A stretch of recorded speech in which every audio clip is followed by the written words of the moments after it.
Welcome. स्वागत है आपका हमारे यूट्यूब चैनल पर। आज हम यहाँ पर भारत की जर्नी देखेंगे कि भारत की जो स्टेट्स हैं वो किस तरीके से बनी, क्या स्टेट रिऑर्गेनाइजेशन एक्ट्स थे, किस तरीके से स्टेट्स बनाई गई थी। तो शुरू करते हैं।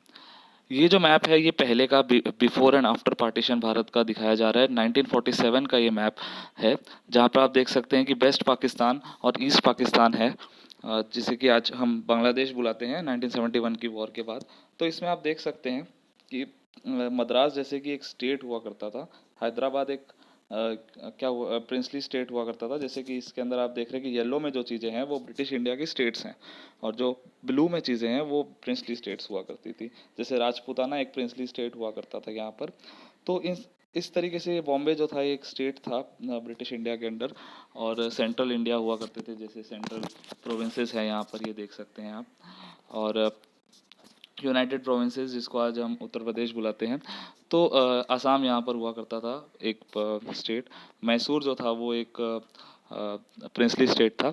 तो इस तरीके से ये सभी स्टेट्स इस तरीके से थी जब भारत आज़ाद हुआ था। तो इसके बाद में आज का जो हमारा मैप है जो कुछ इस तरीके से दिख रहा है, तो यहाँ तक कैसे पहुँचे, क्या क्या एक्ट्स पास हुए थे, कौन सी कमीशंस बिठाई गई थी, उसके बारे में आज हम पढ़ने वाले हैं कि इस तरीके से ये जो पोजीशन है यहाँ से ये मैप ऐसा कब बन गया। हमने पिछले लेक्चर में ये पढ़ा था कि parliament can redraw the Indian map according to its will, कि मतलब भारत के अंदर कितनी भी स्टेट्स पार्लियामेंट बना सकता है, ये हक पार्लियामेंट को दिया गया था। तो किस तरीके से उसको इस्तेमाल किया पार्लियामेंट ने, उसे हम पढ़ेंगे। तो देखिए, जब आज़ादी हुई थी जब 1947 में, तो इस तरीके का मैप था। जब 1950 में हमारा कॉन्स्टिट्यूशन बना था तब उसमें फोर फोल्ड क्लासिफिकेशन रखी गई थी स्टेट्स की, कि चार पार्ट में स्टेट्स को डिवाइड कर दिया गया था। Part A, part B, part C और पार्ट डी। आज आज हम स्टेट्स को नंबर कर रहे हैं कि 28 स्टेट्स हैं या 29 थे पहले, अब 28 हो गए हैं जब जम्मू एंड कश्मीर को यूनियन टेरिटरी बना दिया गया है। तो उस तो उस समय जो था ये नंबरिंग नहीं की गई थी स्टेट्स की, वो चार पार्ट्स में डिवाइड किया गया था। तो पार्ट ए में क्या थे, तो स्टेट्स थे। पार्ट ए में कौन से स्टेट्स थे कि जो गवर्नर्स प्रोविंसेस हुआ करती थी जो ब्रिटिश इंडिया के टाइम पे, जब ब्रिटिशर्स रूल किया करते थे, तो उसमें जो गवर्नर्स प्रोविंसेस हुआ करती थी वो पार्ट ए में रखे गई थी, और वो 9 थी इस तरीके की। और जो प्रिंसली स्टेट्स थी वो पार्ट बी में रख दी गई थी, जिसके अंदर लेजिस्लेचर्स हुआ करते थे। आज भी हमारी कुछ यूनियन टेरिटरीज में लेजिस्लेचर हैं, असेंबलीज हैं। जैसे आप दिल्ली की बात करेंगे जो यूनियन टेरिटरी है, लेकिन वहाँ पर असेंबली है, लेजिस्लेटिव असेंबली है।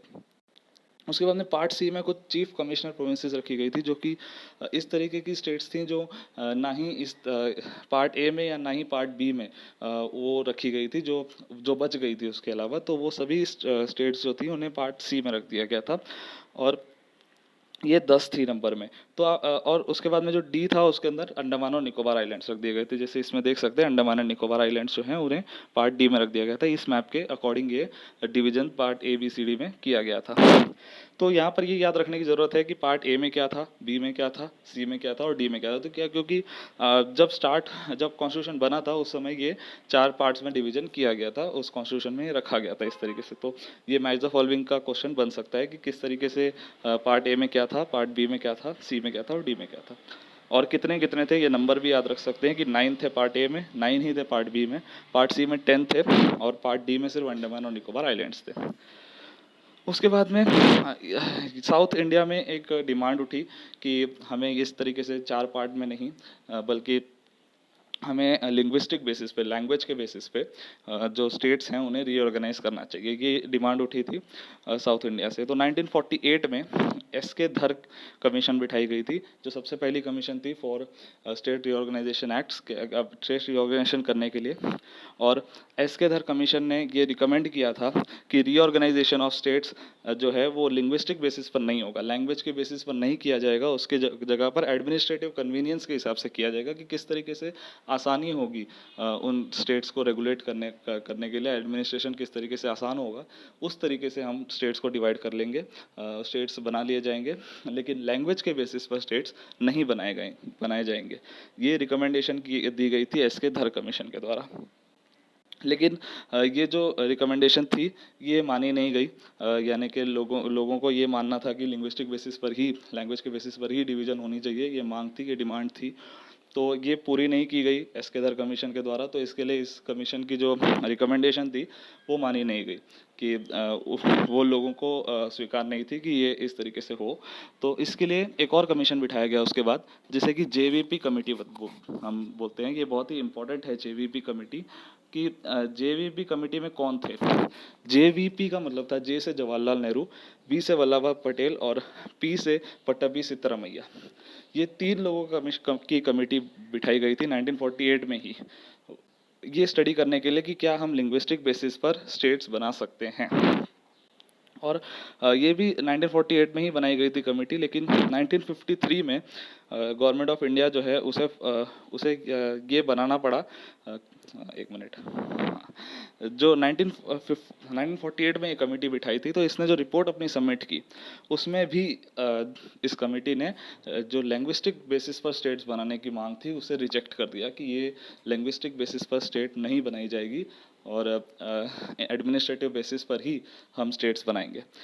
तो ये फिर से एक बार लोगों में गुस्सा बन गया कि ये कैसे आप हमारी मांगे पूरी नहीं कर रहे हैं। तो 1953 में एक एजिटेशन चला था पोटी श्रीरामुलु के अंडर में, जिन्होंने कि 56 डेज का एक फास्ट रखा, एक अनशन किया कि हमें तो लिंग्विस्टिक बेसिस पर ही स्टेट बनानी है। और इस तरीके का एक अनशन किया, जिसके 56 डे के इस हंगर स्ट्राइक के बाद उनकी दुर्भाग्यपूर्ण डेथ हो गई हंगर स्ट्राइक के बाद। और इस डेथ को देखते हुए बहुत ज़्यादा आक्रोश बढ़ गया उस समय, तो गवर्नमेंट ऑफ इंडिया को फोर्सफुली पहली लिंग्विस्टिक स्टेट आंध्र प्रदेश बनानी पड़ी, जिसे कि तेलुगु स्पीकिंग एरिया जो है उसे सेपरेट किया गया मद्रास में से और उसे बनाया गया आंध्र प्रदेश पहली स्टेट। देखिए यहाँ पर हम मैप देखें, ये जो मद्रास था,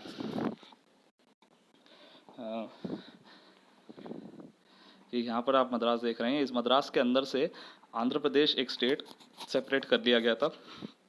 और पहला लिंग्विस्टिक बेसिस पर स्टेट जो बना था, और आफ्टर इंडिपेंडेंस जो पहली स्टेट डिवाइड निकाली गई थी बाहर, वो आंध्र प्रदेश निकाली गई थी मद्रास प्रोविंस में से, मद्रास स्टेट में से आंध्र प्रदेश को सेपरेट किया गया था। इसके बाद में जैसे इनकी मांगे पूरी हो गई कि साउथ में जो मांग कर रहे थे कि तेलुगु भाषा की स्टेट बनाई जाए मद्रास में से निकाल करके, तो ये भाषा की मांग पूरी हो गई। तो इसे देखते हुए बाकी लोगों ने भी मांगे अपनी रखी कि अब इनकी मांग पूरी हो चुकी है, तो अब हमें भी लिंग्विस्टिक बेसिस पर स्टेट बनाने दिया जाए। तो इस मांग को देखते हुए फैजल अली कमीशन बनाया गया, जो कि 1953 में ही, जैसे आप देख रहे हैं कि अक्टूबर 1953 में आंध्र प्रदेश को बना दिया गया था मद्रास में से, और दिसंबर में ये कमीशन बिठा दिया गया था, फैजल अली कमीशन। इस कमीशन में 3 मेंबर्स के ये कमीशन था।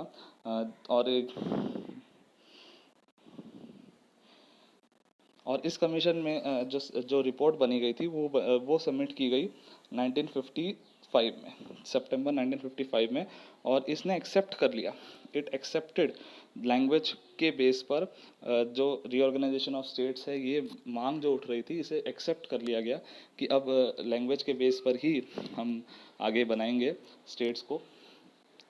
और 1955 में ये मांग एक्सेप्ट कर ली गई। लेकिन इस फैजल अली कमीशन की जो खास बात है, उसने रिजेक्ट कर दिया theory of one language one state.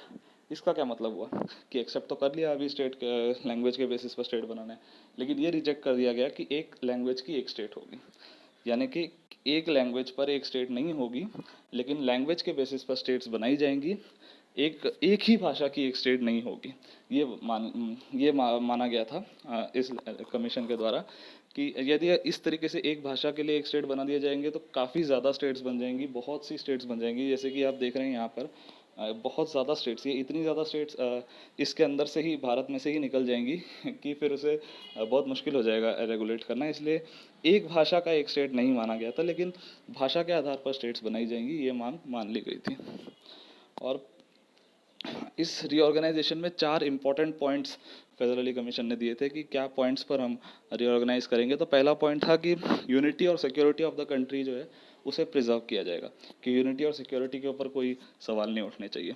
पहला पॉइंट ये था। दूसरा पॉइंट था कि लिंग्विस्टिक बेसिस पर तो हम बना देंगे, कल्चर और लिंग्विस्टिक के दोनों बेसिस को माना गया था कि इसकी होमोजेनिटी होनी चाहिए स्टेट में। तीसरा पॉइंट था कि फाइनेंस, इकोनॉमिक और एडमिनिस्ट्रेटिव कंसिडरेशन भी इंपॉर्टेंट है। जैसे कि पहले की कमिटीज़ ने बोला था कि एडमिनिस्ट्रेटिव बेसिस पर बनाया जाएगा, तो इसमें भी ये कहा गया था कि एडमिनिस्ट्रेशन कंसिडरेशंस देखी जाएंगी। और चौथा पॉइंट ये था कि प्लानिंग और promotion of the welfare of the people in each state और नेशन, यानी कि प्लानिंग और प्रमोशन तो होना चाहिए, वेलफेयर यानी कि लोगों का भला देखा जाएगा, और नेशन एज अ होल ये इम्पॉर्टेंट है कि एक यूनिटी पूरे नेशन में होनी चाहिए, कि स्टेट्स अलग हो भी जाएं लेकिन unity for the nation as a whole ये रखा जाएगा। और इस कमीशन ने ये सजेस्ट किया था कि जो 4-फोल्ड क्लासिफिकेशन है जो पहले चल रहा था कि ABCD, तो वो ABCD को ख़त्म कर दिया जाएगा और 16 स्टेट्स और 3 सेंट्रली एडमिनिस्ट्रेटेड टेरिटरीज यानी कि यूनियन टेरिटरीज हम बोलते हैं आज उसे, तो इसमें यह कहा गया था कि 16 स्टेट्स बना दिए जाए और 3 सेंट्रली एडमिनिस्ट्रेड टेरिटरीज बना दिए जाए, 4-फोल्ड क्लासिफिकेशन को रद्द कर दिया जाए। गवर्नमेंट ऑफ इंडिया ने इन सभी रिकमेंडेशंस को मान लिया था कि जो भी फैजल अली कमीशन ने दिया था, लेकिन कुछ उसमें चेंजेस किए गए। इन सभी रिकमेंडेशंस को मानते हुए स्टेट रीऑर्गेनाइजेशन एक्ट 1956 लेकर के आई गवर्नमेंट ऑफ इंडिया और 7th कॉन्स्टिट्यूशनल अमेंडमेंट किया गया, क्योंकि कॉन्स्टिट्यूशन में स्टार्टिंग में 4-फोल्ड क्लासिफिकेशन दिया गया था, तो उसे हटाने के लिए कॉन्स्टिट्यूशनल अमेंडमेंट की ज़रूरत थी। वो लेकर के आए 1956 में और उसे लागू करने के लिए स्टेट रीऑर्गेनाइजेशन एक्ट 1956 का लेकर के आए थे लेजिस्लेशन। इस एक्ट में क्या कहा गया था कि पार्ट ए और पार्ट बी का जो अंदर जो डिफरेंस था उसे ख़त्म कर दिया गया। कि पार्ट ए और पार्ट बी में क्या था, देखिए पहले पार्ट ए में था कि governors provinces of British India जो कि 9 थी, और पार्ट बी में था प्रिंसली स्टेट्स विद लेजिस्लेचर्स जो भी 9 थी। तो इन दोनों के अंदर जो डिस्टिंक्शंस था उसे ख़त्म कर दिया गया, इन दोनों ही पार्ट्स को ख़त्म कर दिया गया। पार्ट सी को एबॉलिश कर दिया गया। पार्ट सी में जो भी पार्ट ए और पार्ट बी में नहीं थी चीज़ें वो पार्ट सी में रखी गई थी, तो पार्ट सी को भी एबॉलिश कर दिया गया। फिर कुछ जो स्टेट्स हैं उन्हें मर्ज कर दिया गया एडजेसेंट स्टेट्स के साथ, और जिस तरीके से ये जो आप मैप देख रहे हैं यहाँ पर कुछ स्टेट्स को मर्ज कर दिया गया था थोड़ा आसानी करने के लिए। और जो फैजल अली कमीशन ने कहा था कि 16 स्टेट्स और 3 सेंट्रली एडमिनिस्ट्रेटेड टेरिटरीज होनी चाहिए, उसकी जगह पर 14 स्टेट्स और 6 यूनियन टेरिटरीज बना दी गई 1956 में। और कुछ को यूनियन टेरिटरीज जो बना दिया गया था, तो कुछ और यूनियन टेरिटरीज बना दी गई, और 6 यूनियन टेरिटरीज 14 स्टेट्स ये आ गया था सिस्टम 1956 में। 4-फोल्ड क्लासिफिकेशन ख़त्म हो चुका था ABCD, और अब आ गया था नंबर्स में आ गए 14 स्टेट्स और 6 यूनियन टेरिटरीज। अब हम अगले लेक्चर में ये पढ़ेंगे कि इन 14 स्टेट्स और 6 यूनियन टेरिटरीज से लेकर आज जो हम देख रहे हैं कि 28 स्टेट्स हैं और 8 यूनियन टेरिटरीज है, तो वो कैसे बना, क्या क्या उसके अंदर अमेंडमेंट्स किए गए, कब कब कौन सी स्टेट आज़ाद हुई, आज़ाद तो नहीं कहा जाएगा, कब कब कौन सी स्टेट बनी, और किस स्टेट में से कौन सी स्टेट को निकाला गया, कब निकाला गया, ये सभी हम अगले लेक्चर्स में पढ़ेंगे, आगे आने लेक्चर्स में। इस लेक्चर में कोई भी डाउट हो तो आप नीचे कमेंट सेक्शन में लिख के बताइएगा। आज हमने 3 कमीशंस पढ़ी है। पहली थी धर कमीशन जो SK धर की अध्यक्षता में बनी थी, और दूसरी थी JVP कमेटी। इसमें नाम याद रखना ज़रूरी है कि कौन थे JVP कमेटी में, तो जवाहरलाल नेहरू थे, वल्लभ भाई पटेल थे, और पट्टाभी सीतारामैया। और उसके बाद में थे फैजल अली कमीशन जो कि काफ़ी इंपॉर्टेंट है। फैजल अली कमीशन ने जो कि रिजेक्ट किया था the theory of one language one state, लेकिन लिंग्विस्टिक बेसिस पर स्टेट बनाने की मांग को मान लिया गया था, और कुछ रिकमेंडेशंस दिए थे, वो भी यहाँ पर इंपॉर्टेंट है कि क्या रिकमेंडेशंस फैजल अली कमीशन ने दिए थे। और उसे मानते हुए जो स्टेट रीऑर्गेनाइजेशन एक्ट लेकर के आए थे 1956 में गवर्नमेंट ऑफ इंडिया, उसमें क्या क्या रखा गया था ये यहाँ पर हमने पढ़ा। तो अब यहाँ से ये जो मैप है इंडिया का, यहाँ तक की जर्नी भारत की किस तरीके से रही है, कौन सी स्टेट कब कब बनी है, इसके बारे में हम नेक्स्ट लेक्चर्स में पढ़ेंगे। Thank you.